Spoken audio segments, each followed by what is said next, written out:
সেলটা অম্লধুর কাটছে, কেমন চলছে সব মিলিয়ে? আলহামদুলিল্লাহ ওকে যাচ্ছে বলবো। এনসিএলটা শুরু হয়েছে, 3 ম্যাচ গিয়েছে, 4টা ইনিংস ব্যাটিং করেছি। রান করার জায়গা আছে, এখনও 4 ম্যাচ বাকি আছে। আশা করি যে একটা বড় স্কোর হইলে সব ঠিক হয়ে যাবে। আপনি সব ঠিক হওয়ার কথা বলছিলেন, পাশেই টেস্ট ম্যাচ চলছে, আপনি একটা সময় জাতীয় দলের টেস্ট দলের নিয়মিত ওপেনারই ছিলেন।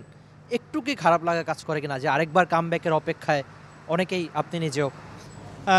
অবশ্যই ওই জায়গায় তো সবার ড্রিম থাকে খেলার, কেউ চাবে না ওইখান থেকে আসার জন্য। সো অবশ্যই খারাপ লাগে যে ওইখানে খেলতে পারছি না, but at the same time ওইটা নিয়ে আমি পরে থাকতে চাচ্ছি না যে দিস ইজ দ্য এন্ড।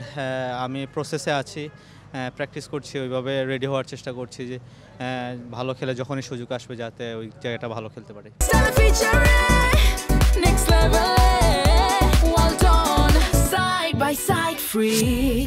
দল হিসেবে সিলেটের আগের এনসিএলটা খুব ভালো গিয়েছে, এবার প্রথম 3টা ম্যাচ আপনারা এখনও জয় পাননি। কি মনে হচ্ছে যে নিশ্চয়ই আগের উইনিং ট্র্যাকটা খুঁজে পেতে কি করতে হবে সিলেটের? অবশ্যই আপনি যদি দেখেন যে আমরা চ্যাম্পিয়ন হয়েছি, but at the same time আমরা অতটা খারাপ খেলিনি, 3টা ম্যাচ ড্র করেছি। আমার কাছে মনে হয় যে আমাদের ফার্স্ট 2টা ম্যাচ যদি আমরা একটা বের করতে পারতাম তাহলে ভালো হতো। 3rd ম্যাচে আমাদের একটু বোলিং স্ট্রেংথটা কম ছিল, যেহেতু খালেদ এবাদত চলে আসছে। এই ম্যাচে আবার নাসুম সাকিব ব্যাক করছে, তো হোপফুলি এই ম্যাচটা খুব ভালো হবে আমাদের জন্য। আরেকটা ব্যাপার হতে পারে, ভারতের বিপক্ষে আপনার ওই সেঞ্চুরিটা আমার এখনও চোখে ভাসে, মাঠে বসে দেখেছিলাম ওই দারুণ ইনিংস। তার মানে আপনার সামর্থ্য নিয়ে কারো প্রশ্ন নাই, কিন্তু কি কোন বিষয়ে আসলে এখন একটু ঘাটতি বা কি নিয়ে জাকিরের কাজ করা হচ্ছে? স্পেশালি কাজ করছি নিউ বল নিয়েই কাজ করার চেষ্টা করছি। আমি যদি দেখি যে লাস্ট ম্যাচ যেগুলো খেলেছি ন্যাশনাল টিমে, বড় করার আগেই আউট হয়ে গিয়েছি, সো আমার নতুন বলে কাজ করাটাই মনে হয়েছে একটু বেশি ইম্পর্ট্যান্ট। দেন যখন রান হবে তখন ওইটা নিয়ে আরও কীভাবে ডেভেলপ করা যায়। বাট ফার্স্ট আমি এক কাজ করছি, নতুন বলেই কাজ করার চেষ্টা করছি যে কীভাবে সলিড থাকা যায়, সলিড স্টার্ট করা যায়, দেন বড় করার চিন্তা।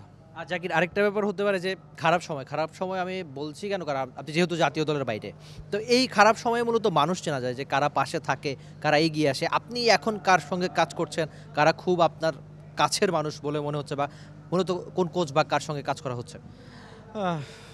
কাছের মানুষ বলতে আসলে সালাউদ্দিন স্যারের সাথে তো কাজ করতাম, যেহেতু স্যার এখন ন্যাশনাল টিমে আছেন, উনি ব্যস্ত আছেন, বাট এখন রাজিন ভাই খুব হেল্প করছেন আমাকে, প্রত্যেকটা সেশনে আমাকে হেল্প করার চেষ্টা করতেছেন, মেন্টালি ইভেন স্কিল ওয়াইজ খুব ভালো কাজ করছেন, যে আমাকে সবসময় মেন্টালি উনি হ্যাপি করার চেষ্টা করতেছেন, ভালো রাখার চেষ্টা করতেছেন, আমাকে অলওয়েজ সাপোর্ট করতেছেন, যে বলতেছেন যে কোনো সমস্যা নাই, তোমার একটা ইনিংস হইলেই আবার সব ওকে হয়ে যাবে। সো খুব সাপোর্ট করছেন এখন।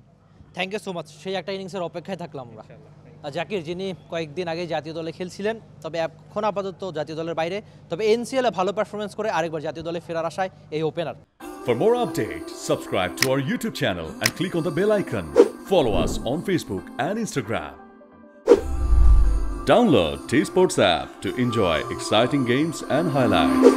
Visit tsports.com.